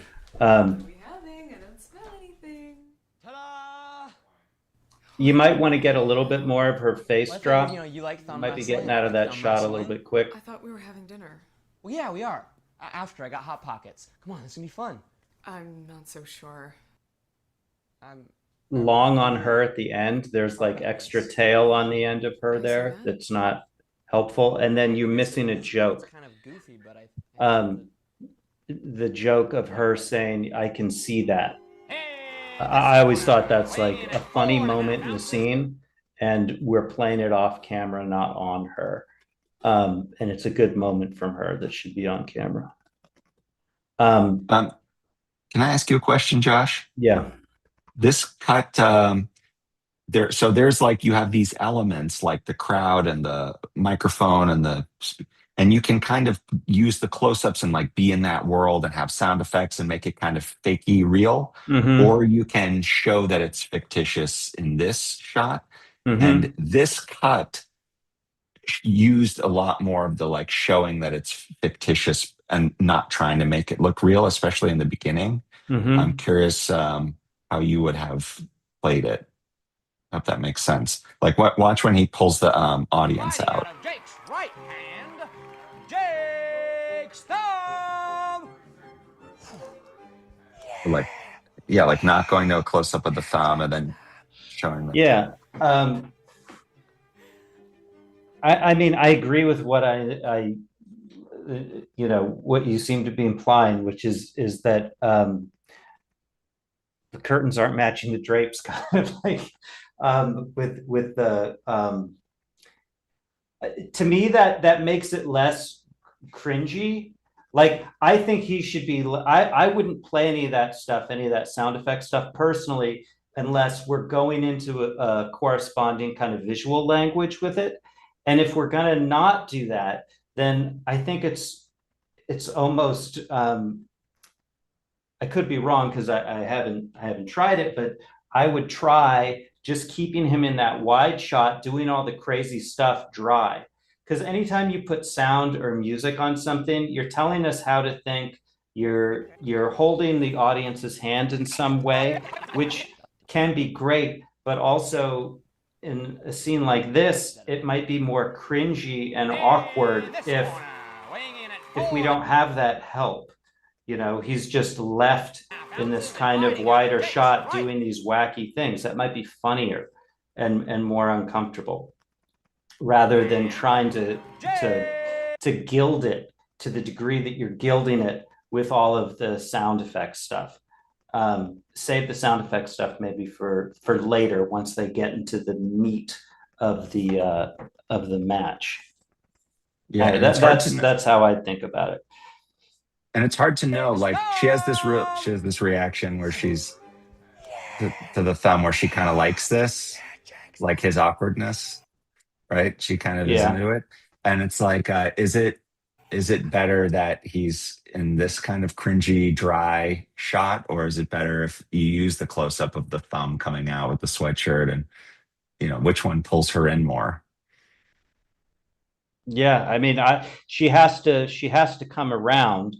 And the other so I don't know. I don't have an answer to that personally, but what I would say is that the other thing that the sound effects are doing is that I don't know where those are coming from. Like they're in his head, I guess, in a sense. But the story at this moment is that she's the one who has to agree to come sit down and play. So to me, I mean, he's trying to convince her. I don't know. The sound effects just don't feel right to me here. To go that goofy, and I don't know whose perspective they're really supposed to be in, because they're not the kind of thing that she is hearing until she starts playing along. Yeah, that's great. And she's doing the voice of the announcer now. So now they're both in it. And so now I feel like this sort of thing like works a little bit better. 1, 2, 3, 4, 5. But I still think the best version of this is not like montage music. It's like a question of like, oh my God, what's going to happen? Who's going to win? We want like the tension before the boxing match kind of a thing. Just like play that straight. Play it like, it's the final match. It's the final round or whatever in the Rocky movie. I think that's funnier rather than trying to be funny with a bunch of music. Like if you just play it straight, and try to really make it feel tension filled, and then it gets relieved with like the joke at the end that he crunches her thumb. Yeah, with comedy, usually if you ever find yourself trying to be funny, stop. Like comedy is usually best when everybody in it, yourself included, is taking it really seriously, right? You have to let like the humor of it come out of the situation and the writing, and but ideally it's usually going to work better if you're not trying to be goofy and funny with sound effects and music too much, if at all. That's the equivalent of an actor, trying to be funny. And that's always hard to watch. If you watch any really good, I mean, I don't know, maybe Jim Carrey's sort of an exception, but but most of the time, like whatever, like if any of you guys who were on the session yesterday with Roger, you watch any of those shows that he works on, like everybody in Veep or Curb Your Enthusiasm is taking every situation dead seriously, right? No one's like trying to be funny in those shows, but they're hilarious because of the situations and because everyone's committed. So, I mean, this isn't Curb Your Enthusiasm, but the principle still applies, I would say. Anything cool. Thank you. else from me? Yeah. Okay, great. Thank you so much, Josh. Thank you, Misha. I'm going to take the opportunity to have just a few questions from the audience. But before I do, Josh, I want to just highlight one more time that you have a program coming up called Dramatic Editing 4.0, where you help members in a 3-month coaching program. You've done this 3 times before. What was it like doing this coaching program over 3 months, working with like a small group of students on Avid on the material that they work on?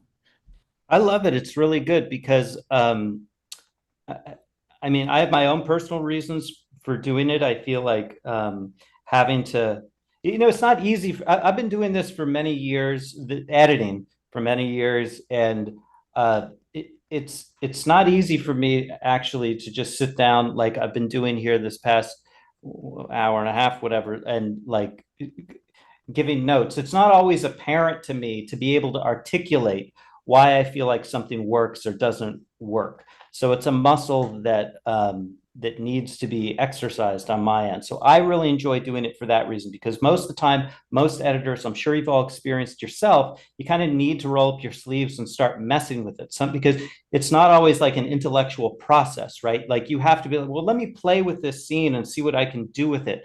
And, you know, the doing and the thinking kind of go together. And so for me, it's really interesting to try to articulate to people that I'm coaching as to how I just purely like the thinking part, because once you can do that, the better you can do that, you know, you can more quickly diagnose problems with your own work and stuff. So it's great that way. But from a mentoring standpoint, I feel like this course is so valuable because it really, I used to take guitar, I used to play guitar, and as soon as circumstances changed and this group that I would play with dissolved, you know, I don't play as much as I used to. So it's really valuable to have like a group that's focused on a craft or an activity, because it's a motivator, you know, you'll cut more, you'll constantly be having to present your work to me and to the group, because it's not just me giving notes too, it becomes a community of your fellow whatever students, course takers, whatever you want to call your fellows, I don't know. Fellows is good. Yeah. Your fellow editors. And that's like what I do every day, you know, like as a professional editor, I'm constantly having to present my work to different people, right? Like be it the directors, producers, studios, whatever. And I'm getting feedback from them. You know, I'm getting notes, not unlike, you know, some of you received from me here today. So just constantly going through that process is so valuable, and it's so applicable to a professional work. Okay, perfect. And obviously, Josh, as you can tell in this session, he doesn't sugarcoat it. He tells you how it is. It's a total of 24 sessions within 3 months, so 2 sessions per week. One is usually Avid and workflow, professional editing workflow, and the other one is creative and storytelling. If you're interested in that, put your name on the wait list and I'll reach out to you and we can talk about it. And with that, thank you so much. I want to take some questions. I see we have Coco has raised her digital hand. Go ahead, ask your question. Oh, hi, Josh. Thank you so much for this session. It's really, really informative and just great to have all the sort of what your mind is going through when you're looking at the cuts. It helps a lot. My question is, I found the challenge of this cut, like I tried to use everything that was shot because I've assembled before, and I know that I was sort of told that you should try to use everything that was filmed, like in terms of setups and stuff. But I realized that we had a 3 minute sort of maximum that we could do. So then it was just sort of like knowing that, you know, it was okay to just I guess is that what you would normally do, is try to get every sort of setup that the director would have filmed for you? No. No, I generally don't. Sometimes that might, whatever, like sometimes that might not be to the director's liking, I suppose, but rarely. It kind of is going to depend on the project that you're working on and with whom you're working, is the short answer. Karsten, who I think did a session earlier this week, I was actually talking to him at the fantastic Edit Feast, over some delicious brisket. And I used the term editor's cut, and he's like, oh yeah, I don't like to use that term because it's really an assembly from his perspective, because he is trying to use everything that the director kind of did, right? So that's not really a cut. It really is more of an assembly, because a director's cut, the director's gone through and has been much more selective about what they're including, what they're not including. That's a cut, right? Like when you begin to like purposely omit certain things, when you're making those sorts of judgment calls, to that extent, that's more of a cut. And assembly is more like, show us everything that we've got put together in something that feels kind of like a movie, right? I use editor's cut because I don't work in features like he does. I work in TV. So I got to get something that's presentable, up on its feet pretty damn quickly. I am following the script. Like I don't cut out scenes. I don't cut out lines of dialogue for my cut, what I would call my editor's cut.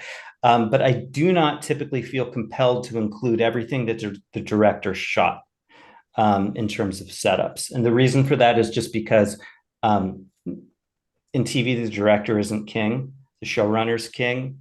And I need this thing to play more than I need, meaning I need it to play more for pace, and then I need to make the director super happy about including everything. And if the director is any good, they'll know that. And usually I can tell if something, if a director shot something that really kind of matters, if something's really important, I'm not going to like withhold it.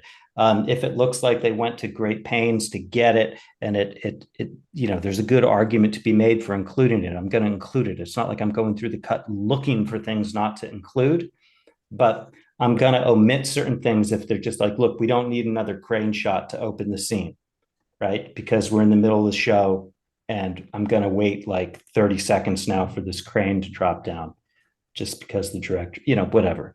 That's how I think about it. Cool.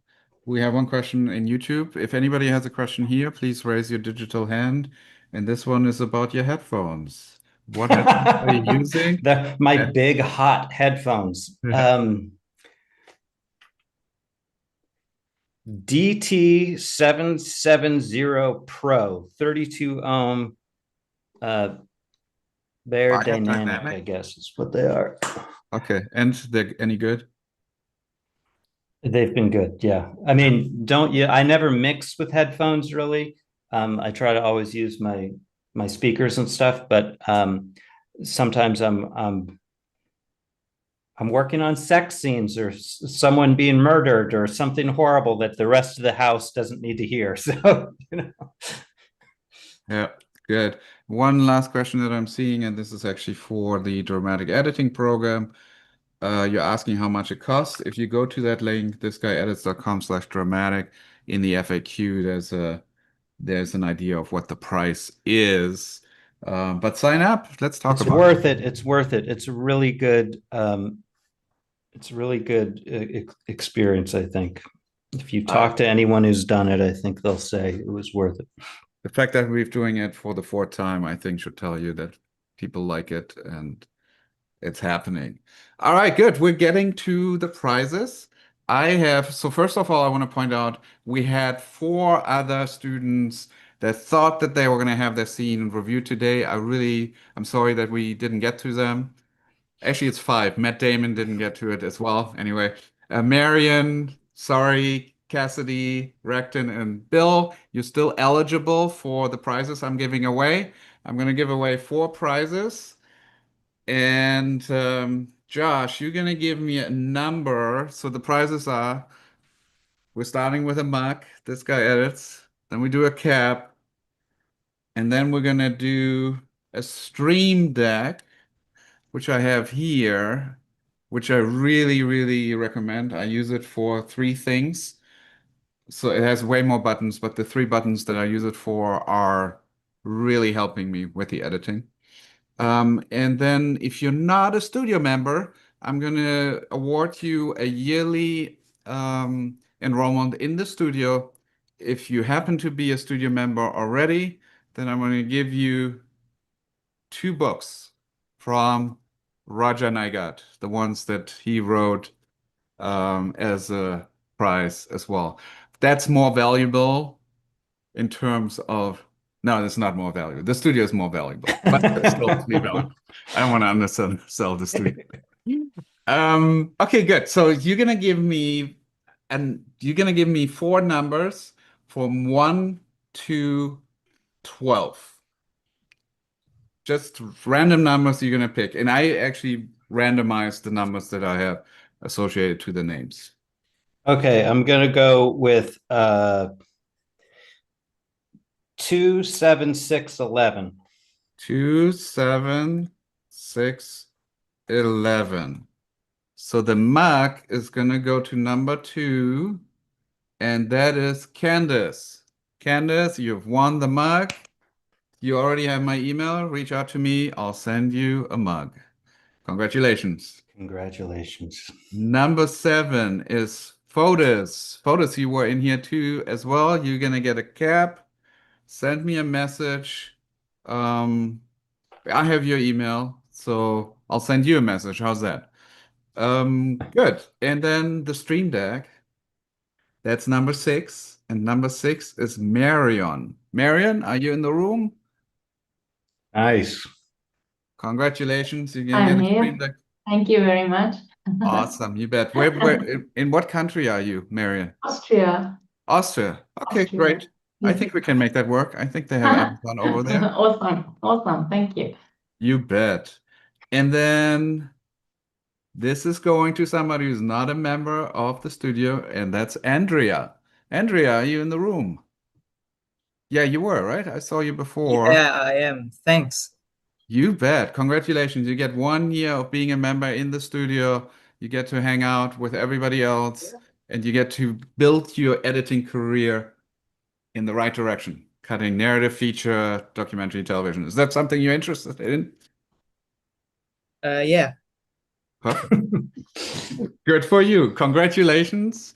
Thank you guys so much. Once again, thank you, Misha, for watching 67 of these versions to Yeah. pick the 12 or the 12 that showed up here today. Really appreciate you always helping me out with that and doing that work, and that's really awesome. And Josh, thank you so much for looking at them and being the person you are in terms of being very straightforward with them. And I hope everybody got a lot of value out of these notes. It's always interesting to have a pro editor tell you what's up, and they usually tell you in the straight way what it is. Josh, you had fun, right? Good time? Yeah, I love this. Good stuff. All righty. We're doing EditJam again next year. Edit Rave is coming in November, and there's all kinds of good stuff happening in between on the studio. So if you haven't yet, check it out. 7-day free trial.